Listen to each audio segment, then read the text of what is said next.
Vamos lá. Eu sou o Julimar, eu trabalho no NIC-BR, na equipe de engenharia e infraestrutura do XBR, e também participo do PIRINDB. Essa apresentação aqui hoje, a ideia dela é passar alguns dados estatísticos de uso, principalmente de ASNs brasileiros, e também comentar alguns campos.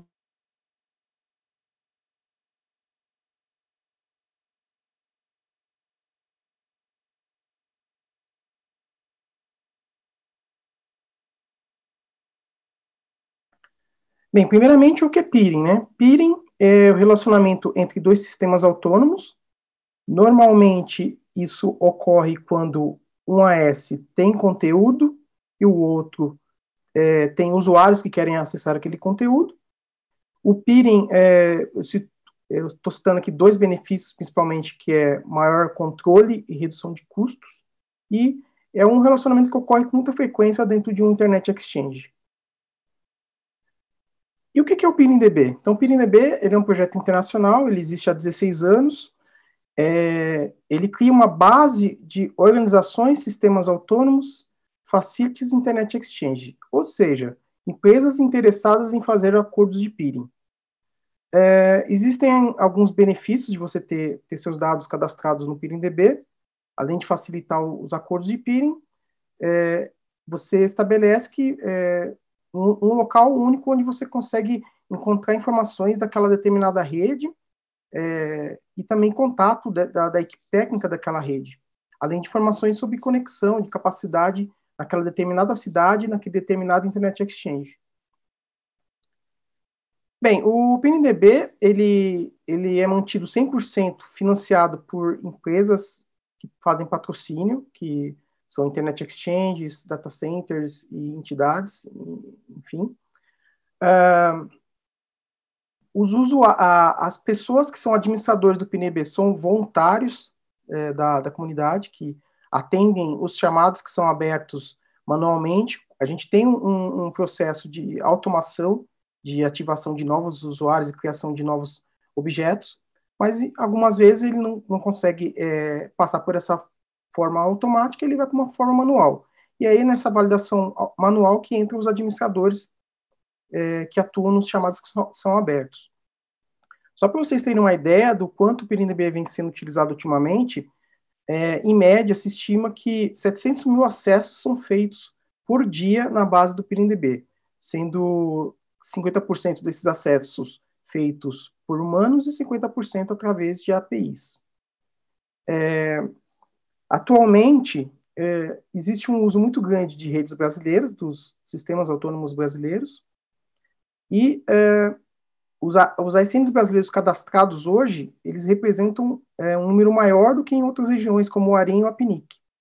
E dos ASNs da base do LACNIC cadastrados hoje no PIRINDB, 75% são de ASNs brasileiros, que é muito bom.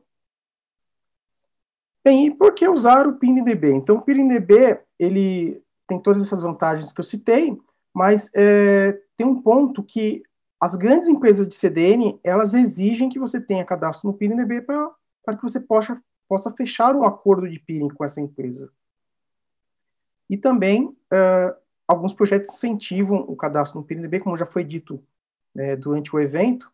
Um deles é o Manners, que ele recomenda que você mantenha seus dados atualizados no PIRINDB para que você possa ser localizado em um possível incidente de segurança.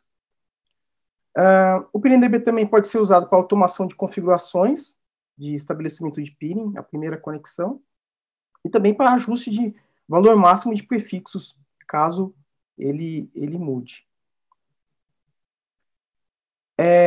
Aqui é um gráfico nos últimos 12 meses de cadastro de participantes do XBR no PIRINDB.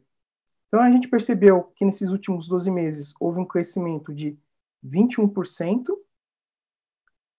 E um ponto interessante que a gente percebeu também é que até fevereiro a gente tinha uma linha mais plana e a partir de março a gente percebeu um crescimento no cadastro. Então, possivelmente as empresas, as redes precisaram ampliar suas capacidades, tiveram que fechar novos acordos de peering e viram a necessidade de cadastrar no PIRINDB. Então, isso também é um reflexo da pandemia.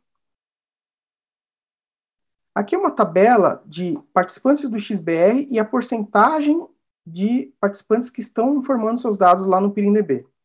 Então, por exemplo, aqui em São Paulo nós temos 2.111 participantes e 1.245, ou seja, 58% informam os seus dados lá no PIRINDB.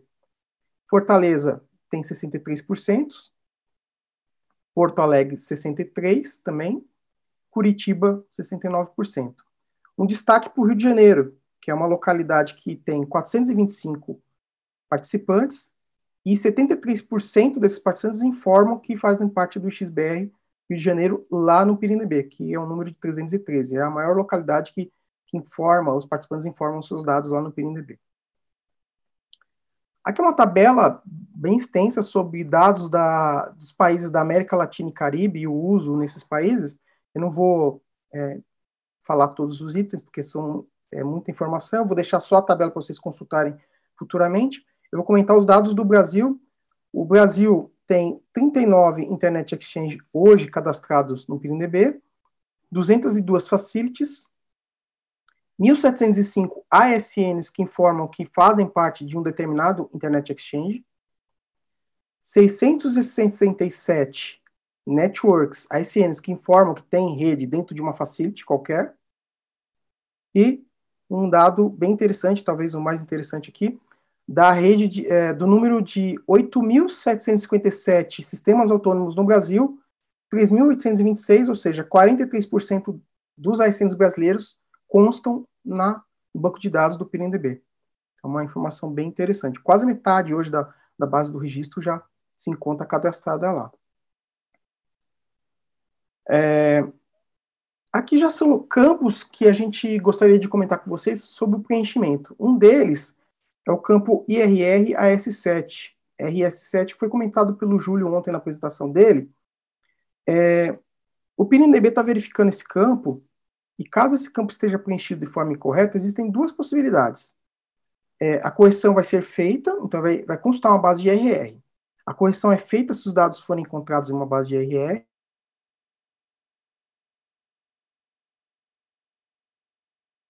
por estarem incorretos, serão removidos. O fato de... a recomendação que o PIRINDB faz é que esse campo ele não é obrigatório, mas se estiver preenchido, espera que esteja correto. Mas lembrando que, como o Júlio comentou na apresentação dele ontem, os route servers de São Paulo vão começar a checar esse campo para validação de origem. Então é importantíssimo que vocês preencham esses dados. Qual que é o formato esperado, que a gente espera que vocês preencham nesse campo? Então, o nome AS7 e RS7 ele tem que ter conformidade com a RFC 2622, seções 5.1 e 5.2. A origem ela pode ser especificada por as7@source ou source as7, que é a preferida, inclusive. As origens válidas, elas são retiradas da lista do IRR.net, então são várias bases que o sistema consulta. E para quem tem mais de um AS7, você pode cadastrar os dois, seguindo a regra de utilizar o espaçamento entre esses campos dos seguintes...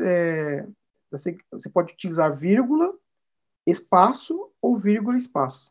Então, são essas opções possíveis e esperadas. Aqui alguns links sobre o assunto, para quem quiser dar uma olhada depois, e também um link da discussão sobre esse campo no PIRINDB. Foi uma discussão demorou um tempo, né? A gente começou em 2017, foi até 2019, mais ou menos, uma discussão sobre esse assunto. Outro campo é o Never via Route Server, também comentado pelo Júlio ontem. Esse campo, ele indica se uma rede irá anunciar suas rotas via Route Server ou não. Então, se ele estiver marcado, quer dizer que você não vai anunciar suas rotas para os Route Servers. Um outro campo que a gente viu também necessidade de estar falando é o campo velocidade RS Peer. Esse campo especifica o valor de capacidade que você tem naquela determinada localidade de peering. Então, eu coloquei dois exemplos aqui. Então, no primeiro exemplo, nós temos que o roteador do participante está dentro do data center e tem somente um cross-connect com o XBR. E aí, nós temos que o participante tem uma porta de 10 GB conectado na porta de 10 GB do X. Isso representa, significa que você tem que preencher 10 GB lá no PeeringDB de capacidade de peering. Um outro exemplo, muito comum aqui no Brasil, é você está remoto, contrata um transporte até o X, e aí o transporte tem uma porta de 10 GB com X, mas faz um limite de 1 GB no seu LAN to LAN. Então, nesse caso, você tem que preencher 1 GB de velocidade, não 10 GB, que é a capacidade do transporte. Por que atualizar seus dados no PeeringDB? Então, agora em abril, a gente teve um recorde de tickets abertos, foram 1.101 tickets abertos, muitos de ASCNs brasileiros. A gente teve uma dificuldade de comunicação entre o sistema do PeeringDB com o sistema de RUIS do registro BR, e isso gerou bastante ticket manual, um trabalho grande para a equipe de administradores. E a gente pede que mantenha seus dados atualizados em todas as bases, não somente no PeeringDB. Atualize seus dados também no registro BR, no meu XBR e todos os outras bases que existir que você tiver cadastro. Um outro campo também que a gente percebeu é o campo tipo de rede. Esse campo, o AS informa qual segmento de mercado que ele atua. Por exemplo, o NIC é uma empresa sem fins lucrativos. Então, a gente viu que 25% dessas redes não informam o tipo de rede no cadastro. Então, é importante também dar uma verificada nisso. E aqui nesse slide mostra as opções possíveis que você pode estar preenchendo nesse campo.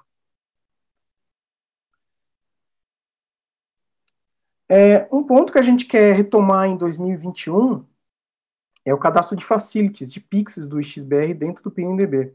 A gente começou um trabalho em 2018, a gente falou com alguns PIX, só que a gente não conseguiu finalizar com que 100% dos PIX do X hoje estejam no PeeringDB. Esse cadastro deve ser feito pelas empresas que hospedam PIX, né? Então, por isso que a gente tem essa certa dificuldade, porque às vezes a gente não consegue falar com a pessoa correta para poder fazer esse cadastro. Então, a gente deve retomar esse trabalho o ano que vem. O PeeringDB lançou também esse ano um canal no YouTube, então é um canal que a gente pretende divulgar vídeos promocionais e apresentações relacionadas ao projeto, então a gente pede que vocês se inscrevam para receber as notificações. E, para finalizar já, no último mês agora que passou, novembro, a gente teve uma pesquisa de satisfação, foi feita com os usuários, e o resultado deve ser divulgado em 2021. Então, essas informações são importantíssimas para a melhoria do projeto e da base de dados e das ferramentas que vocês utilizam. Então, a gente gostaria de agradecer os 215 usuários que responderam a pesquisa. Era isso que eu tinha para passar para vocês. Eu não sei se a gente vai ter tempo para pergunta, mas se alguém tiver alguma pergunta, algum comentário, eu fico à disposição. Obrigado pela atenção.